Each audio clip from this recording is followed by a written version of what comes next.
Hello everyone, welcome to my YouTube channel. In this particular video, let us discuss one of the very important topic for your examination, that is reporting of cyber crimes.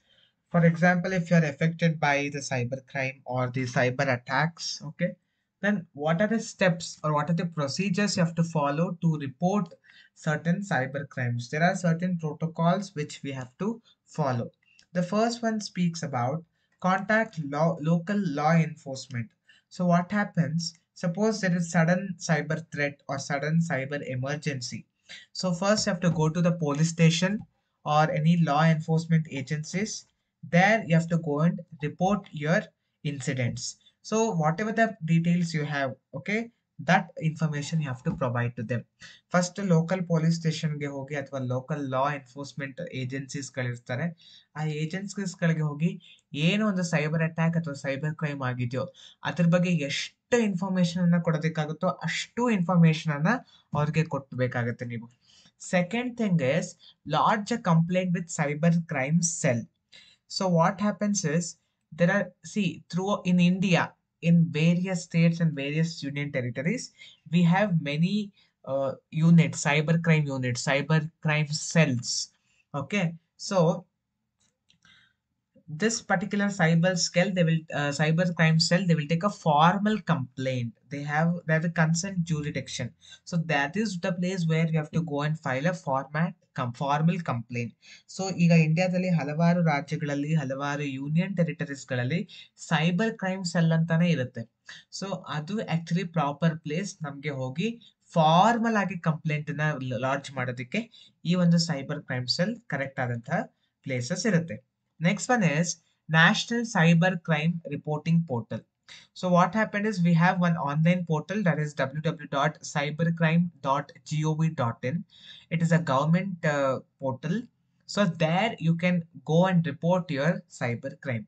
ಒಂದು national cyber crime portal ಇದೆ, www.cybercrime.gov.in ಅಂತ. ಆ ಒಂದು portal ಅಲ್ಲಿ ಹೋಗಿ ನಿಮ್ಮ ಒಂದು complaints ಅನ್ನ ನೀವು ರಿಜಿಸ್ಟರ್ ಮಾಡಬಹುದು. So that is also third procedure. Fourth procedure is online complaints to CERT in. So what is the CERT is? The Indian Computer Emergency Response Team. So this is a team where they will have the emergency, okay, the emergency reportings or emergency cyber attacks where the immediate investigation have to happen or immediately have to respond to that. Okay, such kind of complaints and all can be raised with this CERTN. Next one is contacting local cyber crime cell. So apart from the state cyber crime cells, there are again certain local crime cells which will be there in your cities. So you have to go and directly contact to these particular cyber crime cells and report your cyber attacks. Next, providing information. So while you're complaining, okay, while you're complaining, you have to start giving the information as much as possible, like what are exact details about the events, or any, did you receive the cyber attack from any suspicious mail which you have doubts, or any messages, or the timestamps when it happened, from which IP address it happened, or any relevant data to that you have to provide the information. Complaint ನ launch ಮಾಡ್ಬೇಕಾದ್ರೆ ಎಷ್ಟು information ಕೊಡೋದಕ್ಕೆ ಸಾಧ್ಯ ಆಗುತ್ತೋ ಅಷ್ಟು information ಅನ್ನ ಕೊಡ್ಬೇಕಾಗತ್ತೆ. For example, ಯಾವ್ದಾದ್ರು ಡೌಟ್ ಇಮೇಲ್ಸ್ ನಿಮ್ಗೆ ಬಂದಿತ್ತು ಅಂದ್ರೆ ಈ ರೀತಿ ಎಲ್ಲ ಇನ್ಫಾರ್ಮೇಶನ್ ಅನ್ನ ನೀವು ಕೊಡ್ಬೇಕಾಗತ್ತೆ. Next very very important step is preserve evidence. Like you have to keep the screenshots if it is there, or any mobile recordings, conversation recordings, so that if these evidence are there, then investigation procedure will become very easy. So ಸಾಧ್ಯವಾದಷ್ಟು ಎವಿಡೆನ್ಸ್ಗಳನ್ನ collect ಮಾಡ್ಕೊಳ್ಳಿ. For example, ಯಾವ ಟೈಮ್ಗೆ ಆಯಿತು, ಯಾವ ಒಂದು ಕಾಲ್ ಬಂದಿದ್ದಕ್ಕೆ ನಿಮ್ಗೆ ಈ ರೀತಿ ಆಯಿತು, ಸ್ಕ್ರೀನ್ಶಾಟ್ ತೆಗೆದಿಟ್ಕೊಳ್ಳಿ. IP ಅಡ್ರೆಸ್ ಆಗಿರ್ಬೋದು, ಅಥವಾ ಯಾವ್ದಾದ್ರು ಕಾಲ್ ರೆಕಾರ್ಡಿಂಗ್ಸ್ ಇತ್ತು ಅಂದರೆ ಈ ರೀತಿ ಎಲ್ಲ ಸ್ಕ್ರೀನ್ಶಾಟ್ ಅಥವಾ ವಾಯ್ಸ್ ರೆಕಾರ್ಡಿಂಗ್ಸ್ ಎಲ್ಲ ಸೇವ್ ಮಾಡಿಕೊಂಡು ಎವಿಡೆನ್ಸ್ ದಾಖಲೆಗಳನ್ನು ನೀವು ಕಾಪಾಡ್ಕೊಳ್ಬೇಕಾಗತ್ತೆ. Next, follow up with the authorities. So simply if you raise the complaint and come and sit quietly, it will not happen.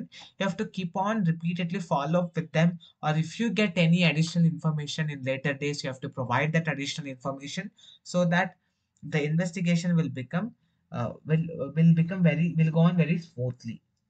ಸುಮ್ಮನೆ ಕಂಪ್ಲೇಂಟ್ ರಿಜಿಸ್ಟರ್ ಮಾಡ್ಬಿಟ್ಟು ಬಂದು ಕೂತ್ರೆ ಆಗೋದಿಲ್ಲ. ಅದನ್ನ ಫಾಲೋ ಅಪ್ ಮಾಡ್ಬೇಕಾಗತ್ತೆ. ಒಂದೊಂದ್ಸತಿ ಏನಾಗುತ್ತೆ, ಕಂಪ್ಲೇಂಟ್ ಕೊಟ್ಟು ಬಂದಾದ್ಮೇಲೆ ಒಂದಷ್ಟು ಇನ್ಫಾರ್ಮೇಶನ್ ನಮ್ಗೆ ಸಿಗುತ್ತೆ. ಆ ರೀತಿ ಅಡಿಷನಲ್ ಇನ್ಫಾರ್ಮೇಶನ್ ಸಿಕ್ತು ಅಂದ್ರೆ ಅದನ್ನು ಕೂಡ ಹೋಗಿ ಪ್ರೆಸೆಂಟ್ ಮಾಡ್ಬೇಕಾಗತ್ತೆ. Next is contacting banks and service providers. For example, ದುಡ್ಡಲ್ಲಿ ಏನಾದ್ರು ಸಮಸ್ಯೆ ಆಗಿತ್ತಂದ್ರೆ ಆಯಾ ಒಂದು ಬ್ಯಾಂಕ್ಗೆ ಕಾಲ್ ಮಾಡಿ ಇಮಿಡಿಯೇಟ್ ನಿಮ್ಮ ಅಕೌಂಟ್ ನ ಬ್ಲಾಕ್ ಮಾಡಿಸೋದು, ಡೆಬಿಟ್ ಕಾರ್ಡ್ ನ ಬ್ಲಾಕ್ ಮಾಡಿಸೋದಾಗಿರ್ಬೋದು, ಆನ್ಲೈನ್ ಟ್ರಾನ್ಸಾಕ್ಷನ್ಸ್ ಎಲ್ಲ ಬ್ಲಾಕ್ ಮಾಡಿಸುವಂತದ್ದಾಗಿರ್ಬೋದು, ಆ ರೀತಿ ಕೆಲಸವನ್ನ ಮಾಡಬೇಕಾಗುತ್ತೆ. If anything has happen related in social media platforms and all, then you can even contact their service providers and report the complaint with them also. So even if any banks, if any financial frauds or financial attacks happen, you can immediately hold your account by contacting your banks. Next is legal assistance. You may even consider legal professionals who are well professionalized in the field of cyber crimes, so that even you can take their guidance also, so that you can immediately easily finish off the investigation. So these are the certain procedures which you have to follow while reporting the cyber crimes. Hope you have understood this video very well. In my next video, I'll come back with some more concepts related to this particular chapter. Thank you for watching the video. I'll come back with the next video.